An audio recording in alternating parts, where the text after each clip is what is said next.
championship belt is on the line. Worn very proudly for the moment by Leo Burke. Now, hold on just a second, fellas. That's right, the belt is on the line. Let's introduce, first of all, the challenger from Quebec City, Quebec.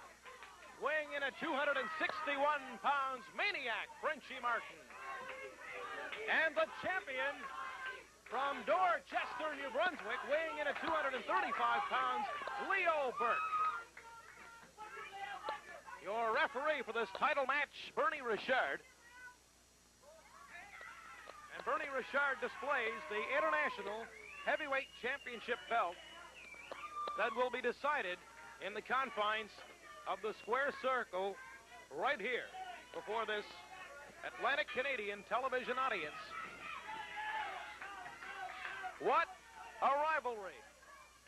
What animosity has developed over the last few weeks.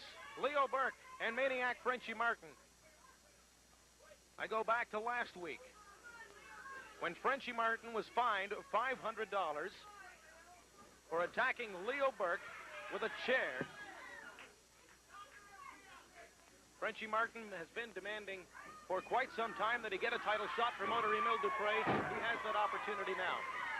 Yes, Gar, this is, I think, one of the greatest cards we ever had on television. 2 championship matches. I'm really proud of all the talent that we have here in the Maritime this year. You know, sometimes it seems we can't really top it, but I think we overdone ourselves this time because myself and the Grand Prix officials, we've been looking around all over the country for, naturally, we always do look for the best in Canada and the United States to come here to the Maritime. I understand as well, Emil, you've gone all the way overseas to the Middle East to find the Iranian We sheik. have this big Iranian, when the people see him, he is a tremendous looking man. He's got arms, about 22-inch arms, and 6'7", and he looks like a 18-wheeler, I'll tell you. Anyways, we're expecting big things from a lot of the boys are here, but this match here, as we know, is going to be a real good match. Well, in fact, this could get ugly after what happened last week, because Leo Burke, I don't think I've ever seen him so riled up, so emotional, after the way he was attacked brutally in the ring by Frenchy Martin with that chair. Leo had to receive some hospital treatment for the cuts and the injuries that he sustained in that attack. He has been gearing up for this particular encounter all week. He is determined to defend his championship. Frenchy Martin, on the other hand, he says he's been chasing Leo Burke all over North America. But I'll beg you the difference. It's Leo Burke that's been begging for the match. He's been begging to wrestle Frenchy Martin. No matter what Frenchy Martin says, I would say that Frenchy might be a little bit scared of Leo Burke. I'll put it this way, Emil. Certainly all the talking matters not one iota at this particular point in time. This issue, this war of words and whatnot, is being settled right in your living room. Here it is, Leo Burke and Frenchy Martin. The belt is on the line. Burke, the defending champion, has the upper hand right now as he applies the headlock to the cranium of Maniac Frenchy Martin. Pin attempt, count of 2. There's one thing about these two men. They've got plenty of experience. They've been in the business for 15 to 20 years apiece. And they've been around the world and then some. Leo Burke from a long line of wrestling champions. That's right. Out of Dorchester, New Brunswick. And fans are starting to call now for Leo's traditional finishing hold, the sleeper. I think that might be a little premature. It could be a little early for the sleeper. Burke off the ropes. And he doesn't bother playing Frenchy's game. Burke coming down with a knee smash to the shoulder. And now into the turnbuckle goes Frenchy Martin. Leo Burke starting to dish out the punishment here. Whips Martin across to the other side of the ring. And now Frenchy is stalling for time. Frenchy Martin realizes he's at a bit of a disadvantage right now. Leo Burke holding the upper hand. And as Emile Dupre mentions, when you've got experienced wrestlers like Leo Burke, they know what to do when they have the upper hand. They won't allow Frenchy Martin too many openings. You know, most fans don't know or don't realize what condition you have to be a professional wrestler, and especially like today, a hot day and under the lights. It takes an awful lot of energy just to stay there and walk around. But you know, I would like to emphasize what conditions and what training in the gymnasium you have to, and a lot of road work, and to stay in shape and do this for professional wrestling. I don't know about training, Emil, what that has to do with the fighting that Frenchy Martin has just tried to pull off on Leo Burke. I don't think there's any room for that in professional wrestling, using those kinds of tactics. No, I'll go with you, along with you on this tactics business. He has always been a rough, tough customer, as long as I've known him. But don't you think Frenchy Martin is a capable enough wrestler without resorting to that kind of garbage? He is, if he wanted to be, yes. I agree with you. He has the know-how, but some of them would rather... I guess what it all boils down to is winning. Winning is the ultimate. That's the name of the game. That is the name of the game. Frenchy Martin doing his utmost to try to wrestle this championship belt away from Leo Burke. Here's the count. 1, 2. Burke kicks out and saves his title for the time being. Another count of 2. And Frenchy Martin has come that close to winning the International Heavyweight Wrestling Championship.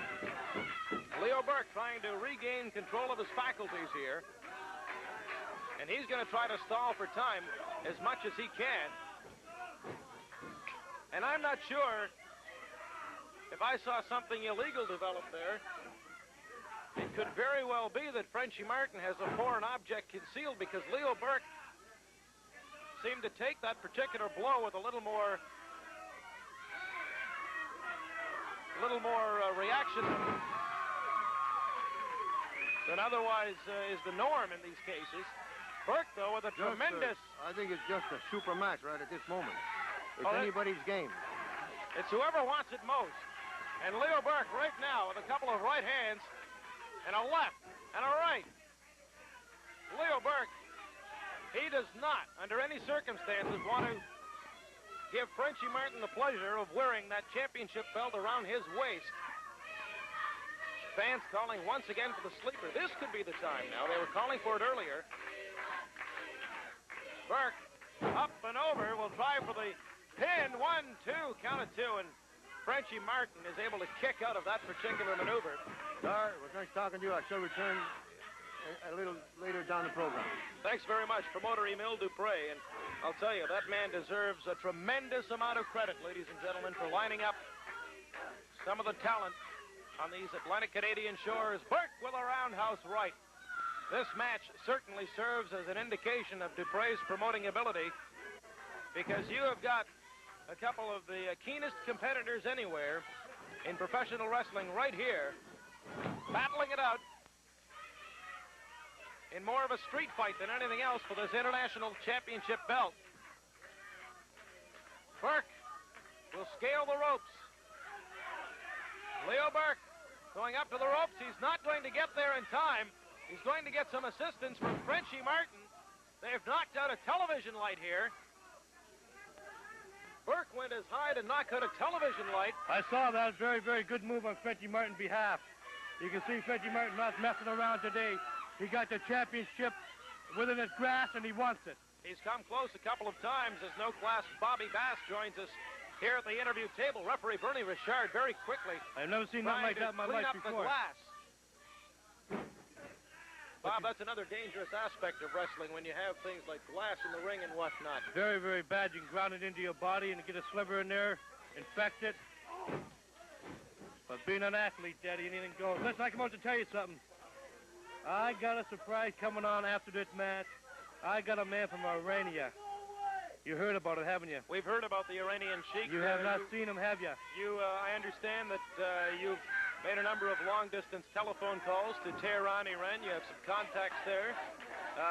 We've heard a lot about him. I have his statistics in front of me, 6'7", 312. That's right. He is one of the biggest men in North America right now, and one of the toughest wrestlers in North America, and you're truly got him under contract. But I can't believe, Bob, that an American such as yourself, who proudly displays the stars and stripes at every opportunity, would throw in your lot with someone from Tehran, Iran. You asked me that one time before, and off camera, and I told you before, and I tell you right on camera, a dollar had no conscience. Money had no conscience. And you know it, and I know it.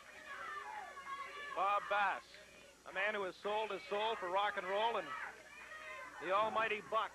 I don't like rock and roll. I'm a country fan, Daddy. Get that rock and roll garbage out of here.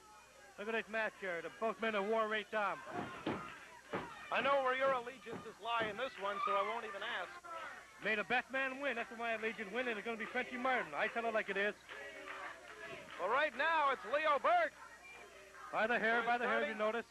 Who is starting to come on strong. Leo Burke trying to put Frenchy up, and over he goes. Frenchy Martin is down. Burke just can't seem to muster enough strength to apply a finishing hold. Well, you must realize at this particular time that both men are very tired of battling from the beginning of the match. 1, 2. Martin kicks out. Burke was that close to defending his championship successfully. Well, it's only counting horseshoes. Both men have been going since the onslaught. And oh my goodness, Leo Burke, looking to finish off Frenchy Martin once and for all, may have shot himself in the foot. Leo Burke, as Bob Bass has mentioned, both men very tired. Burke took the worst of that exchange. And now Frenchy Martin is in a position to put away Leo Burke. A right, and another right. And out onto the studio floor goes Leo Burke. Frenchy Martin. You can say this is a hard-fought match. Both men want the championship. I know Frenchy wants it very bad. He confined to me. That it'd be his pride to be the international heavyweight champion. And of course, on Leo's behalf, you got to remember him. He does not want to give it up. He'll fight for everything he got. Well, right now it's Frenchy Martin, and now Leo Burke with a few chops of his own. This is a street fight. You got it. This is not what you would call scientific wrestling. That's how Leo Burke fights all the time, street fight style. I don't know where you get this scientific thing. Way to go, Frenchy, Denny! Frenchy Martin, and oh my goodness, Leo Burke coming off the turnbuckle, knocked referee Bernie Richard to the canvas, and I can't be certain, but it looks as though Frenchy Martin has employed some other tactics. 1, 2, Frenchy Martin kicks out. What has happened here, ladies and gentlemen? Frenchy Martin went to his trunks. He may have used a foreign object. 1, 2, 3. We have a new champion. That's right. We have a new champion. Frenchy Martin is the new international heavyweight champion. And we will present the belt to Frenchy Martin. The circumstances may have been somewhat questionable, but there is no denying the fact that he has won the International Heavyweight Championship belt. Some unusual circumstances developing there. And now Frenchy. I told you, and I told the world, that I could beat Leo Burke. I've out-wrestled him. I've punched him. I've everything out of him. I am the new international champion, and 6 million people saw it on TV. Well, there's no denying the fact that Frenchy Martin has come away with the International Championship belt. Referee Bernie Richard has some questions he wants to ask of Frenchy Martin. They are looking for a possible foreign object in the trunks. Promoter Emile Dupre is asking that a search be conducted, and I don't think they can find anything. Again, it appeared as though Frenchy went to the trunks, used the foreign object, knocked Leo Burke out. Burke, for a moment, came out looking like he might have Frenchy locked up in the small package, and possibly the title was his to keep again. But Frenchy Martin... Now, what's going on here, ladies and gentlemen? Emile Dupre is saying, we've got a disagreement here. Emile Dupre is saying that Leo has held the title. The referee, Bernie Richard, says no. The fans seem to agree that Leo is the champion, but Bernie Richard is saying the count of 3 was administered. We'll see what happens as Atlantic Grand Prix Wrestling continues after this.